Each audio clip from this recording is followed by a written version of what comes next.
제자들의 물음으로 시작됩니다. 천국에서는 누가 더 큰 사람인가? 이제 제자들은 천국을 인정하기 시작했습니다. 천국을 있다고 생각하니 누가 이제 더 큰 사람이 될 수 있는가? 자리에 대한 욕심을 갖게 되었습니다. 그러나 예수님의 대답은 싸늘했습니다. 너희가 먼저 돌이키라. 돌이켜 이 어린 아이들과 같이 아니하면 결단코 하늘나라에 들어갈 수 없다 라고 단언합니다. 예수께서는 무엇을 우리에게 돌이키라고 하는지, 또 이 어린아이의 믿음은 어떤 것인지 생각해 보도록 하겠습니다. 천국에서 큰 자는 어떤가일까요? 제자들은 궁금했습니다. 한 자리라도 갖고 싶었기 때문입니다.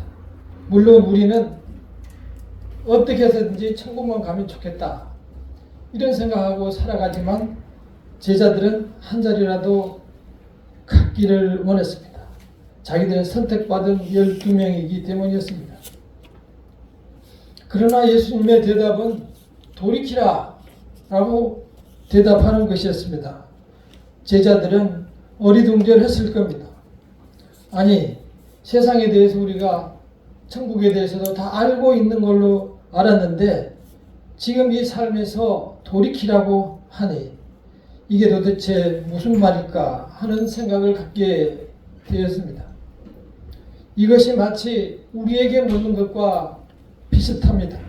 우리는 이 세상을 살아가면서 정말 치열하게 살아가는데 그래서 정말 돌이키기도 쉽지 않고 돌이킬 일도 없는데 태어나서 지금까지 성인이 되고 성인이 돼서 지금까지 열심히 살고 뼈 빠지게 일한 것밖에 없는데 무엇을 돌이키란 말인가?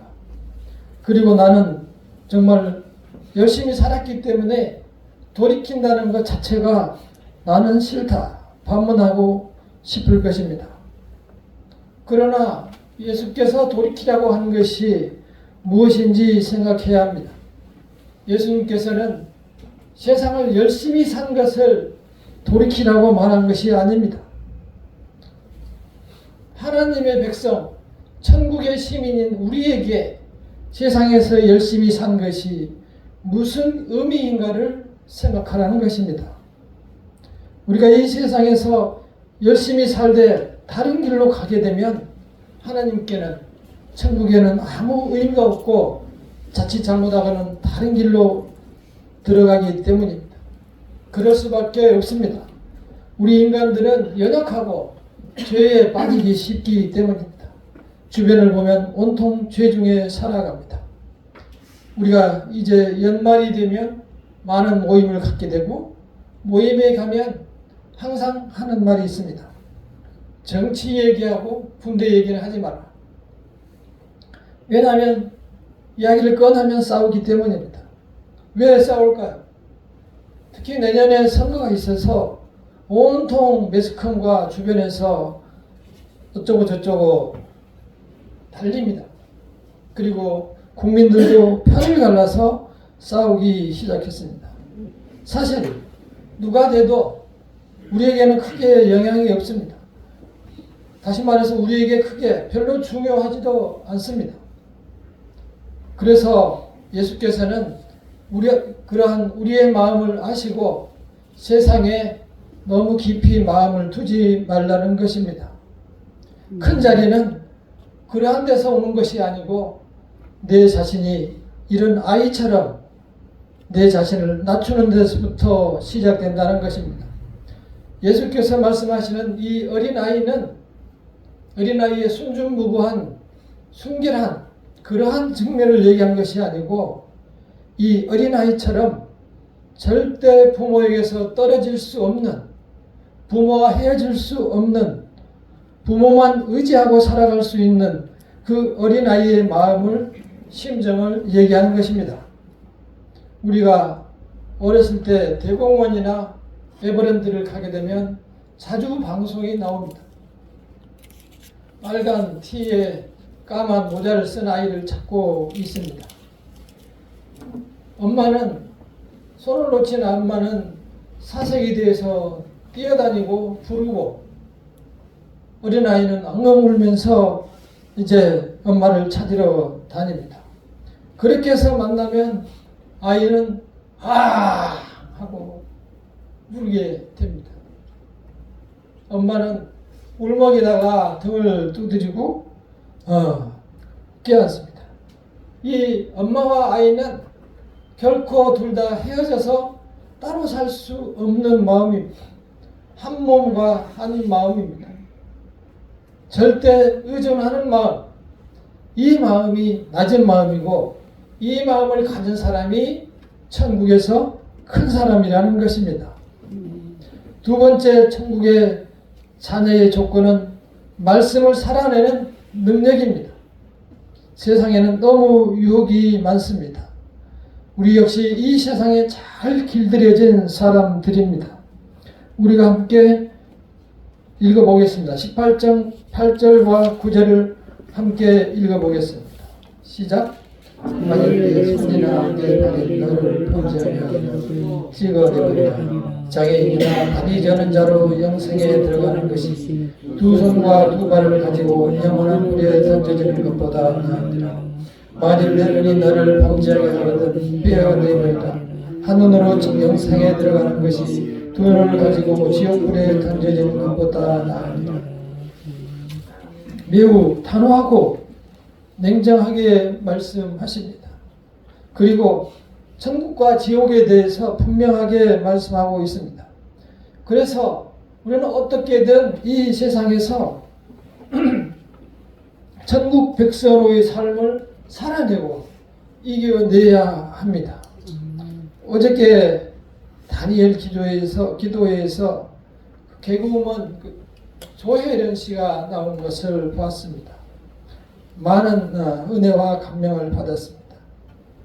교회 다닌 지가 이제 한 9년 정도 됐다고 하는데 벌써 신학대학원 박사과정까지 수료했다고 했습니다.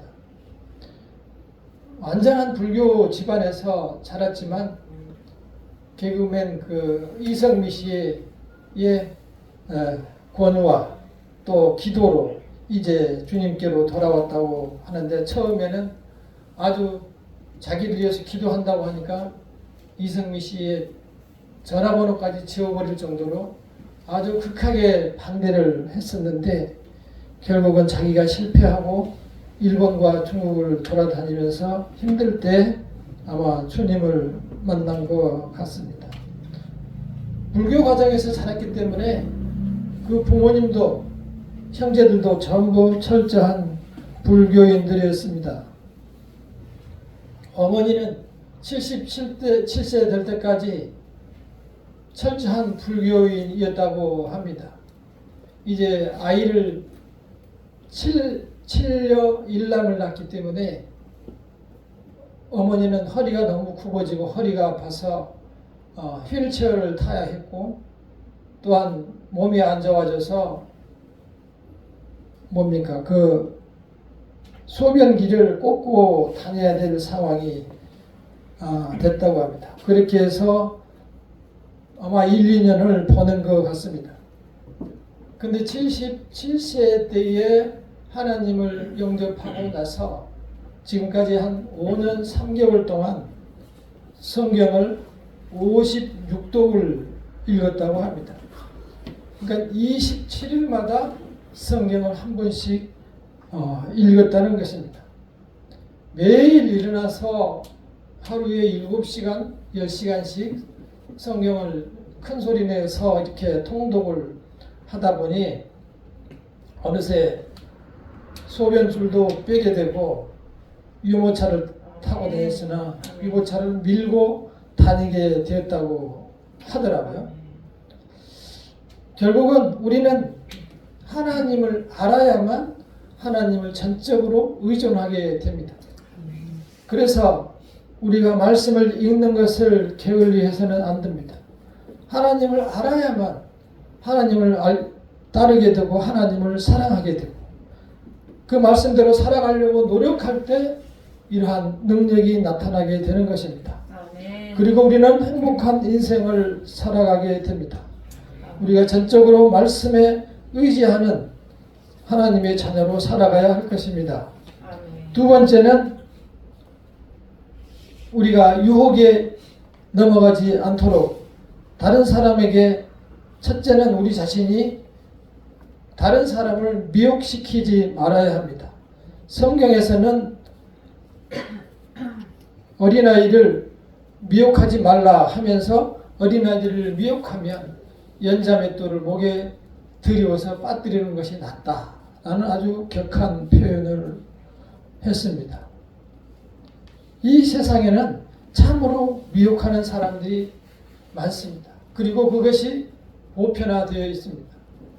유튜브를 돌려보다 보니 어느 짧은 쇼츠라고 하는 데서 나오는 재미있는 이야기가 있었습니다. 요즘은 음식물도 소송을 한다 그러면서 참기름하고 라면이 있는데 참기름이 고소를 당해서 깜빵을 갔다. 그래서 나중에 라면이 또 붙잡혀 들어갔다고 해요. 그래서 왜 붙잡혀 들어갔냐 했더니 불어서 들어갔다. 그 다음에 조금 있으니까 김밥이 또 잡혀 들어갔다고 했습니다. 왜 들어왔냐 그러니까 한 사람을 밀다가 말려 들어가서 김밥이 들어왔다고 했습니다. 그 셋이 이제 불쌍해서 친구인 아이스크림이 이제 가다가 교통사고로 죽었다고 했습니다. 왜 그러냐니까 차가워서 아이스크림이 죽었다. 근데 큰 사람들이 그게 기도인지 아니 설교인지 뭔지 알 수가 없는 목사님들이 그런 얘기를 하고 있는데, 많은 사람들이 그런 얘기를 할 때마다 아멘 아멘 여기는 아멘이 안 나와서 다행이에요. 아멘 한 일이 뭐가 있어요. 설교인지 뭔지도 모르겠고, 사실 하나님의 이름을 망령되이 하면 죄 없다 하지 아니하리라. 하나님께서 분명하게 십계명에도 말씀하셨습니다. 하나님은 거룩하신 분입니다. 하나님의 이름을 마구 인용해서는 안 됩니다. 수많은 사람들이 미혹을 당하고 있고 그게 진실일로 생각하며 살아갑니다. 우리는 그러한 현장에, 그러한 세상에 내 자신이 있다는 사실을 늘 의식하며 살아가야 합니다. 저는 그 사람들을 볼 때마다 불쌍해 보입니다. 저 영혼들이 돌아와야 할 텐데 여전히 저러한 모습으로 많은 사람을 미혹하고 살아가고 있습니다.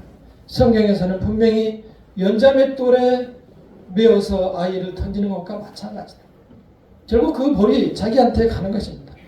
저는 그런 것을 어렸을 때 한번 봤어요.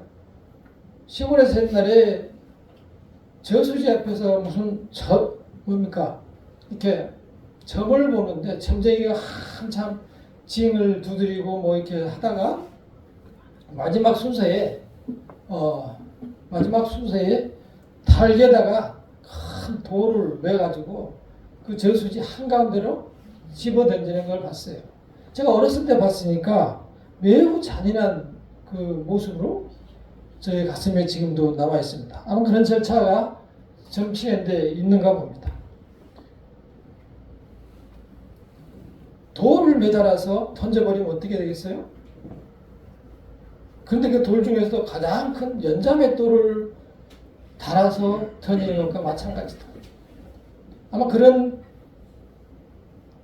결과가 미혹하는 자에게 온다는 것을 성경에는 기록하고 있습니다. 사실 매우 무서운 것이죠. 하나님께서는 왜 이렇게 미혹을 조심하라고 할까요? 10절을 함께 읽어보겠습니다. 10절 시작. 삼가 이 작은 일에 중에 하나도 없이 믿지 마라. 너희에게 그들의 천사들이 하늘에 계신 내 아버지의 얼굴을 항상 배우리라. 모든 하나님의 자녀에게는 돌보는 천사가 있습니다.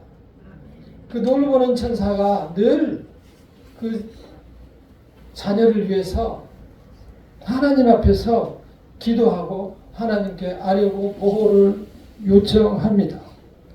고린도후서 13장 5절에서 말합니다. 너희 안에 예수 그리스도께서 너희 안에 계신 줄을 너희가 스스로 알지 못하느냐. 하나님의 백성 안에, 하나님의 백성의 마음속에 예수 그리스도께서 계신다는 겁니다.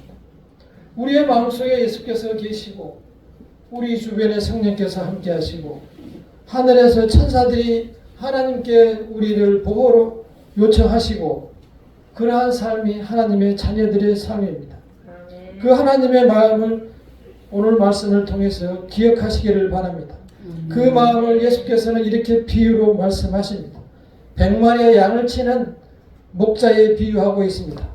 저도 어렸을 때 소를 치는 목자를 해봤습니다. 우리 어렸을 때 일어나서 소를 전부 몰고 산으로 올라가서 산에다가 방목 놓아두고 옵니다. 산에 놓아두고 오고 우리는 학교를 가죠. 그러면 저녁 때 되면 소들이 다 산중턱에 내려와 있습니다.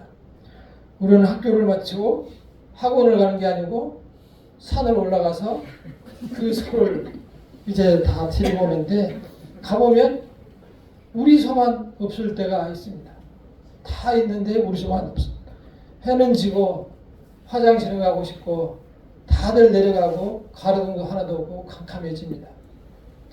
어린 마음에 두렵고 무서워서 이제 울먹이면서 집으로 내려옵니다.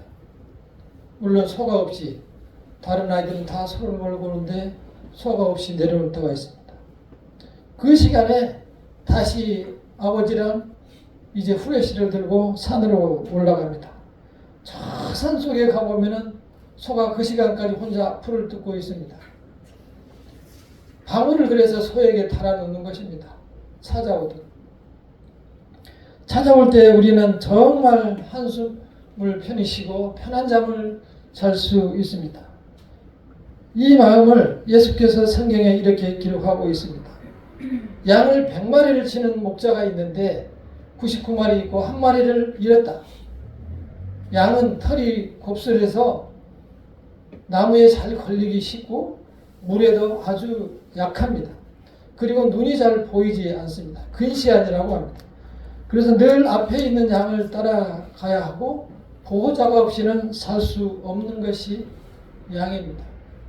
그래서 양에게 큰 물은 아주 위험한 물입니다. 그래서 시편에도 나오듯이 목자들은 항상 양에게 물을 먹을 때 물가에 얕은 물가로 인도하고 돌을 막아서 물을 편하게 먹을 수 있도록 해줬습니다. 잘못하면 물에 들어가면 바로 떠내려가기 때문입니다. 그렇게 양을 돌보는데 한 마리의 양이 없다 라고 하면 99마리를 놓고 한 마리를 찾아서 떠납니다. 그래서 그 어린 양 한 마리를 찾으면 나머지 99마리보다 더 좋아하고 기뻐한다 라고 기록하고 있습니다. 이 잃어버린 한 마리가 누구입니까? 그 목자는 누구입니까? 예수께서는 우리를 선택하시고 우리에게 그러한 사랑으로 지키고 계시는 것입니다. 우리는 다 양 같아서 각기 제 길로 갔거늘 여호와께서는 우리 모두의 죄악을 그에게 감당시키셨다. 우리는 별로 하나님을, 예수님을 의식하지 않고 살아가지만 예수께서는 늘 우리를 불꽃 같은 눈으로 지키고 계시는 것입니다. 천국에서 큰 자는 누구입니까? 예수님을 나의 부모처럼 바지를 꼭 붙들고 있는 사람입니다. 껌딱지처럼 붙어있는 사람을 말합니다. 이 혼란한 세상에서 가치관도 서로 틀리고 세상에는 온통 전쟁과 소문과 지진뿐이고 모두가 적으로 생각하며 모두가 경쟁인 세상에서 살아가고 있습니다. 안전하게 살아가는 게, 행복하게 살아가는 것은 예수님을 의지하고 예수님께 길을 묻는 것입니다. 그분께 의지해야만 우리는 이 세상에서 승리할 수 있습니다. 우리의 연약한 부분, 우리의 약한 점을 예수께서는 누구보다 잘 아십니다. 우리가 어려울 때 부르시면 하나님의 천사가 도우시고 성령께서 우리와 함께 하십니다. 목자 되신 예수님을 의지하시고 이 세상을 살아가야 합니다. 단 한 마리라도 잃지 않으시려는 예수님의 뜻을 생각하시고 오늘 이 말씀을 마음에 기억하시기를 바랍니다.